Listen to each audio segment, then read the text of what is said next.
Excelentíssimo senhor doutor presidente da 4ª Vara do Tribunal do Júri, doutor Cláudio Lima, é uma satisfação imensa estar aqui nesse plenário da 4ª Vara do Tribunal do Júri, em que Vossa Excelência preside.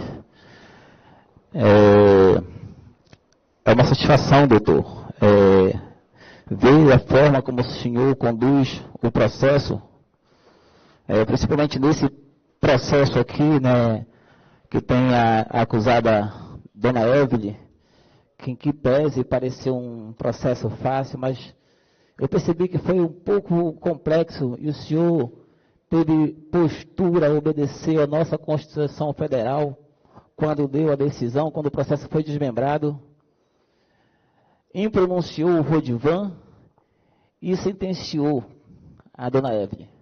Mas eu sei que essa decisão foi justa, porque eu costumo dizer que o juiz togado, que estudou muitas vezes, ele fica preso nas algemas da lei, diferentemente do conselho de sentença.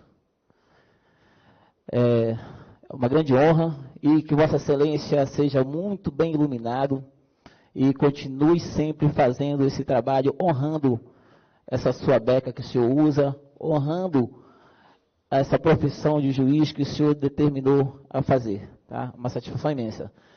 Excelentíssimo senhor doutor promotor de justiça, doutor Nadilson, é uma grande honra, excelência, estar hoje participando também desse tribunal do júri, e eu confesso que de hoje em diante, talvez a minha mente possa mudar com relação ao Ministério Público, porque muitas vezes eu cheguei a afirmar que promotor de justiça tinha a visão do túnel. Com todo respeito, tenho muitos amigos que são promotores de justiça, e a maioria das vezes, quando eu faço um tribunal do júri, eu acabo me tornando amigo do promotor. Então, o senhor teve a honra, a coragem, doutor, a humildade de pedir a absolvição aqui da senhora Evelyn, porque muitas vezes a gente tem a sensação de que no nosso país não há justiça, que só existe cadeia para pobre, mas graças a Deus, eu acredito muito no futuro do meu país, e a gente está vendo que as coisas não são bem assim, da forma como muitas vezes nós pensamos e acreditamos que não há justiça. Mas hoje o senhor fez, Vossa Excelência fez justiça, promotor. E o senhor terá a grande minha admiração. Eu agradeço essa boa energia, né, que eu estou tendo aqui nesse plenário, porque eu acredito, acima de tudo, na justiça dos homens, mas acredito também na justiça divina. Então, meus parabéns pelo senhor ter pedido absolvição e aceite as minhas sinceras saudações, promotor. Excelentíssimo senhores advogados, colegas, que porventura se encontram aqui nesse plenário, estudantes de direito, a família da acusada, dona Evelyn, que se encontra, seu Carlos, tenho certeza absoluta, confiando na justiça, aqui, na 4ª Vara do Tribunal do Júri, na justiça do meu país, o senhor, seu Carlos, e a dona Evelyn também irá sair renovada, oxigenada, seguindo o caminho dela, cuidando da família, sua família, do filho dela. Tá? Então, aceite minhas sinceras saudações, seu Carlos. A minha equipe, meu filho Lucas, pela primeira vez assistindo um tribunal do júri, estudante de direito, é muita honra tê-lo aqui, você, filho. Não sei qual profissão você irá seguir, mas quero que saiba que talvez você siga pelo caminho da magistratura ou Ministério Público. Eu quero que você se determine a fazer aquilo que você se propõe a fazer da melhor forma. Porque é isso que se espera no Estado Democrático de Direito, que cada cidadão faça o seu papel. O direito é uma profissão muito apaixonante. O que representa o direito é a balança para que ela esteja equilibrada, ambos têm que fazer o seu papel. E o papel do Ministério Público é realmente ser fiscal da lei. E mais uma vez estou muito orgulhoso do promotor de justiça. Ao meu filho Luan, que é o aluno do quarto semestre, aliás, quarto ano do curso de Direito, ano que vem, se Deus quiser, vai tirar a carteira da OAB. O Luan, meu companheiro, me acompanha nos tribunais do júri. Eu costumo dizer que ele parece o Ronaldo Fenômeno na Copa de 94, que não jogou, mas depois brilhou no gramado. E assim espero, meu filho, que em breve você esteja aqui no palco do Tribunal do Júri, que não é palco de teatro, mas sim palco da drama da vida humana. E qualquer um de nós não estamos livres de um dia sentar no banco do réu. Eu costumo dizer que eu posso afirmar que nunca vou cometer um crime de prevaricação, um crime de roubo, um crime de furto, de tráfico. Mas não posso afirmar que eu nunca irei sentar no Tribunal do Júri. Não sou eu que estou dizendo, isso quem diz são os especialistas, né? Tem um jurista que escreveu o livro dos Direitos das Penas, fugiu agora, César Beccari, que ele fala que qualquer um de nós somos capazes de praticar certas condutas, mas o que determina se iremos seguir para aquela ação é quando nós pensamos nos prós e nos contras. E por fim, doutores, jurados, juízes, de fato hoje, que estão aqui exercendo um papel muito importante aqui no Estado Democrático de Direito, que é a doutora Carolina Borges, a doutora Carme Lúcia, o doutor Raimundo do Socorro Ferreira de Souza, doutor Márcio José, a doutora Elizabeth e a doutora Alessandra e o doutor Demis Alves. Tá? Vocês estão ocupando um cargo muito importante hoje aqui na Quarta Vara do Tribunal do Júri e estão representando o Estado Democrático de Direito. O Tribunal do Júri, ele é algo assim muito interessante de que os outros crimes. Porque quando acontece, o cara foi preso porque cometeu um crime de tráfico, um crime de roubo, a pergunta que todo mundo faz é se existe prova. E quando acontece um crime de atentado doloso contra a vida, a pergunta que o homem mediano faz não é diferente de que o advogado faz, de que o promotor faz, de que o juiz faz.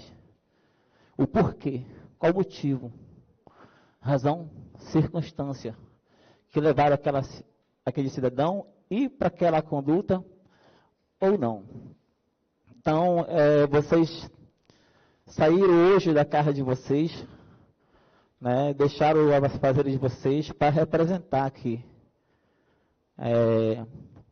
a sociedade.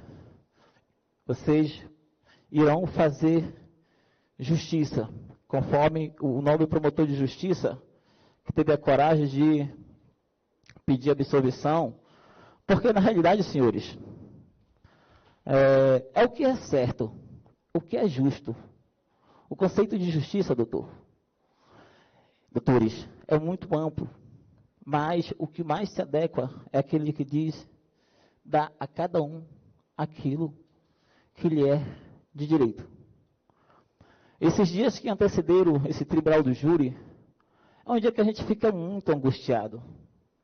Eu já tenho mais de 10 anos de profissão, já peguei casos inéditos aqui no estado do Pará, casos complexos, que também eu tive a coragem de pedir a condenação, talvez não tanto quanto o Ministério Público queria. Porque muitas vezes nós, advogados criminalistas, nós somos mal vistos para a sociedade. Às vezes, a sociedade vê o advogado criminalista como se compactuasse com o crime. Até eu mesmo, quando comecei a faculdade de Direito, eu nunca imaginei me tornar advogado criminalista.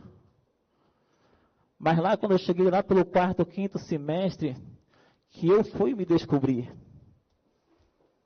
Eu fui uma pessoa que perseguia a advocacia, ainda na minha juventude, quando morava numa zona rural, filho de 10 irmãos, meus pais tiveram 10 filhos, não tinha condições de bancar um filho aqui em Belém, na faculdade. Mas o homem ele é merecedor daquilo que ele sonha, daquilo que ele persegue.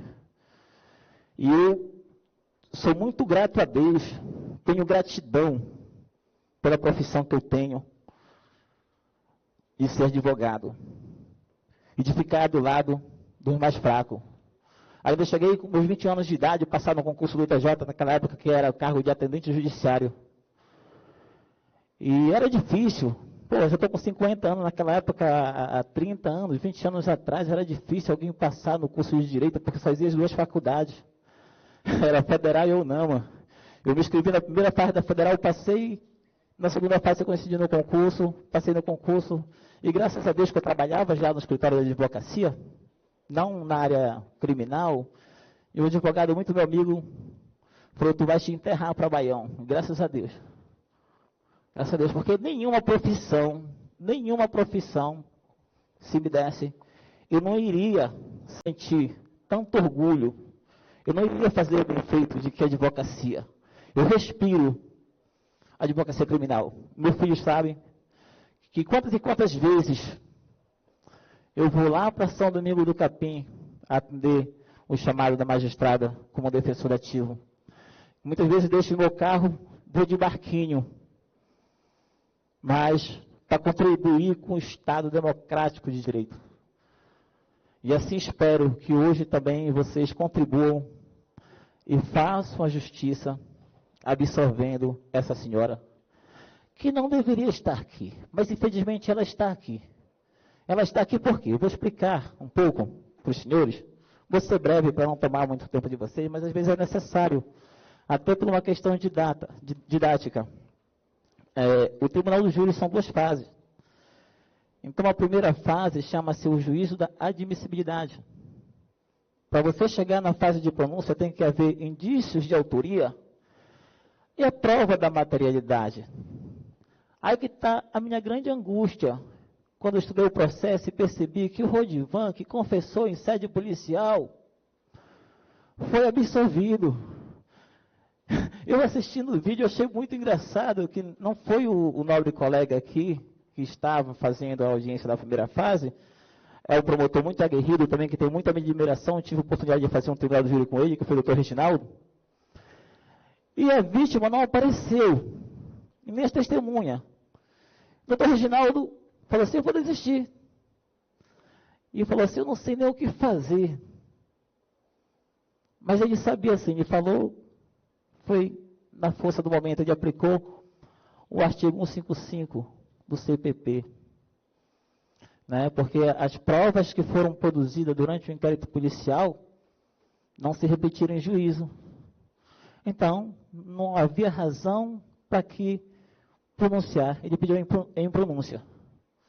Já quando foi na história da Evelyn, que o processo foi desmembrado, só para vocês terem uma noção, quando foi desmembrado o processo, o Fernando achou de ir lá em juízo, por videoconferência, e inventou um monte de mentira, que a Evelyn, que era mandante do crime, induziu também a mãe dele.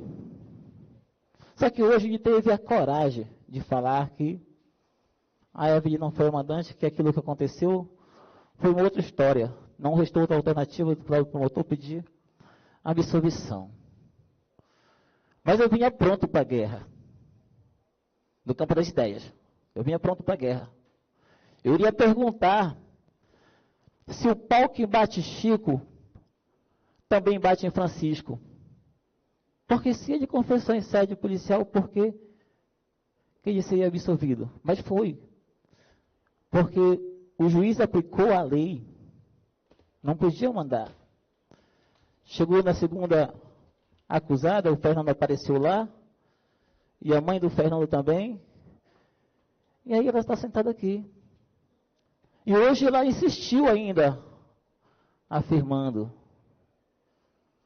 Né? A ex-sogra da dona Eva ainda quis inventar mentira, dizendo que não sei o quê.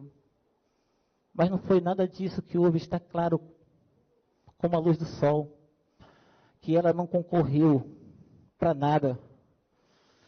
E isso, o delegado de polícia, no momento que ele fez o auto de prisão em flagrante, ele aplicou a lei. O delegado de polícia é o primeiro interpretador da lei. No momento que a autoridade policial militar chegou lá, Ele fez o papel dele, prendeu o Rodivan, porque foi pego em flagrante. A arma do crime, ele confessou, e a Evelyn saiu livre, porque a Evelyn não tinha nada a ver com a história. Só que depois o Ministério Público ofereceu a denúncia. Ofereceu a denúncia porque entendeu que a Evelyn era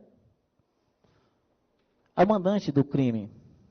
Diz o artigo 29, quem de qualquer forma incide na prática de um crime, incide nas suas penas. Muitas vezes, quando o legislador faz a lei, ele faz no gabinete, no conforto dele, ele faz uma lei esperando que algum dia aconteça alguma situação hipotética e que o legislador possa aplicar esta lei. Processo penal, nós temos que ter muito cuidado com processo penal.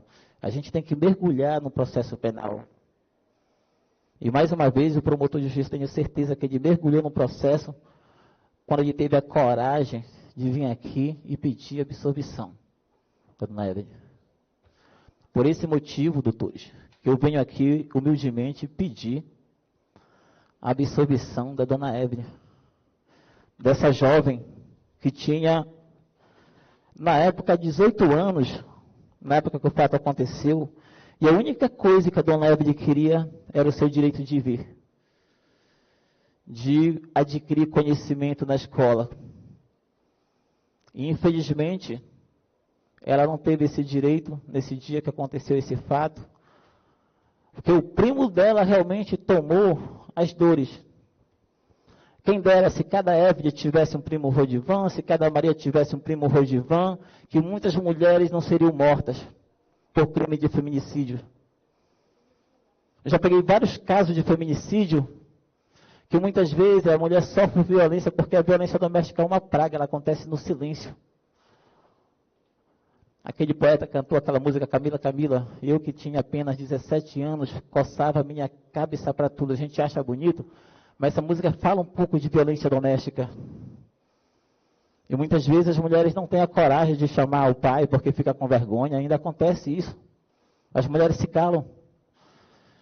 E graças a Deus, a Evelyn contou para o primo dela, não estou aqui para fazer apologia ao crime, mas qualquer um de nós que somos pais, por exemplo, eu sou um pai muito orgulhoso dos filhos que eu tenho uma filha pequena, e confesso que eu prefiro enfrentar 7 jurados do que ser defendido, carregado por 6 alças de caixão, se alguém tentar contra a vida, porque é natural do ser humano, contra a vida dos meus filhos.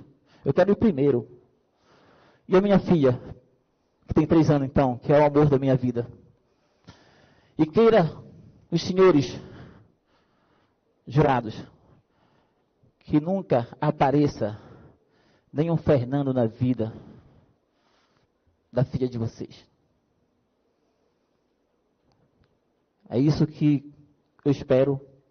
Dito isto, eu peço que Vossa Excelência façam justiça, porque são 7 consciências, são 7 corações, e vocês irão decidir. A decisão de vocês, eu diria assim que é relativa, porque o 593 do CPP, no parágrafo 3º, diz que a parte vencida só pode recorrer uma vez se a decisão foi contra a prova dos autos. Ela se torna soberana a partir do momento que não cabe mais nenhum tipo de recurso. E eu tenho certeza que Vossa Excelência, de acordo com a experiência que cada um tem, de acordo com a concepção do direito, Vossa Excelência irão fazer justiça e no quesito da absolvição irão responder que sim, que absolve. Primeiro quesito, a prova da materialidade, que na realidade eu diria que o processo foi meio truncado, essa capitulação penal, no sentido das qualificadoras, foi muito truncado, senhores, só pelo amor ao debate. Porque o próprio laudo, que foi assinado por um perito, no Instituto Médico Legal Renato Chaves, ele, no quesito, resultou perigo de vida? Não. Impossibilitou para as habilidades habituais por mais de 30 dias? Não. Está aqui o laudo. Não era nem para estar aqui sentado no banco do réu, mas também eu peguei o bonde andando. Certo? Então, eu acho que o mês que ela ficou presa já é pena mais que suficiente se tratando de um Estado democrático de direito. Cadeia não ressocializa.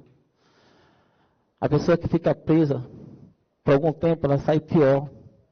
E essa jovem ficou comprovada aqui que ela é uma mãe de família e que ela está sendo injustiçada. Eu queria muito perguntar para o senhor Fernando, mas graças a Deus ele foi muito humilde, porque eu vim preparado também. Por qual motivo que ele também não compareceu na audiência do Rodivan?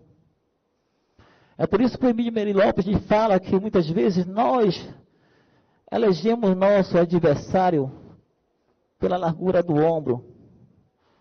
Porque se não for assim, falta outro mecanismo que é a inteligência. É muito fácil de vir para cima da Evelyn, como ele veio na primeira fase, mas graças a Deus, ele foi homem.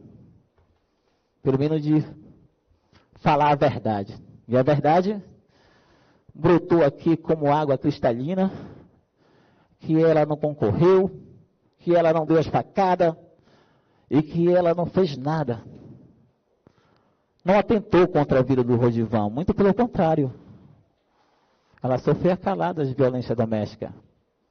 E graças a Deus ela teve um livramento, porque ela está tocando a vida dela, ela está estudando, está cuidando do filho dela.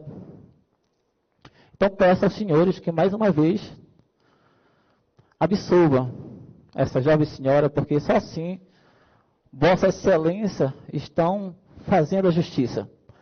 E mais uma vez, eu confio na justiça, eu confio no meu país, e saio daqui também renovado, mais uma vez promotor de justiça, e com outra visão, que talvez eu não fale mais que promotor tenha a visão do túnel.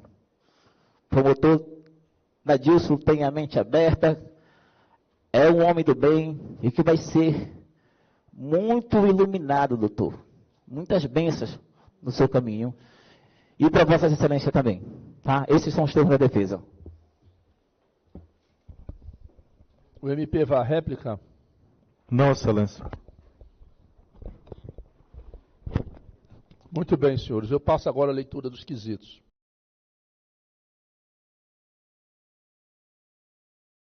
Todos de pé para a leitura da sentença.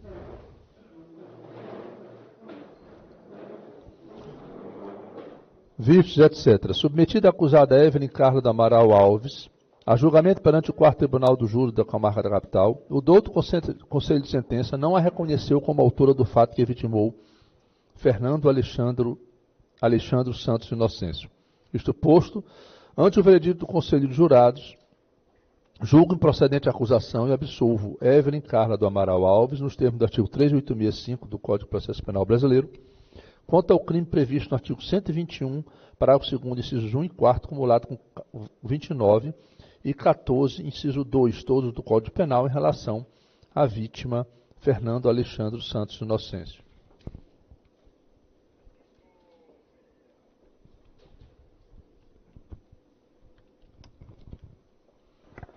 Havendo armas ou bens apreendidos, eu determino o devido encaminhamento, conforme as leis aplicáveis, transitado e julgado a presente sentença, desse baixo na distribuição, sentença publicada em plenário pelo que ficam devidamente intimadas as partes, sem curso, registro e cumpra-se. Ministério Público, algum requerimento? Não, Excelência, desiste do prazo recursal. MP, ou defesa? Requerimento. Abre mão do prazo também, né? Com certeza.